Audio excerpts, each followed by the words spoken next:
Dnes idem poprvýkrát k moru.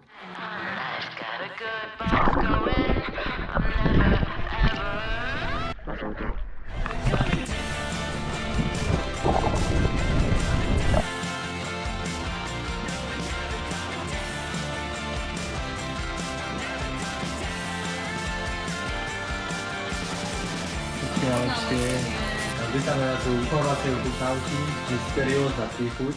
Voda vytvára húľku.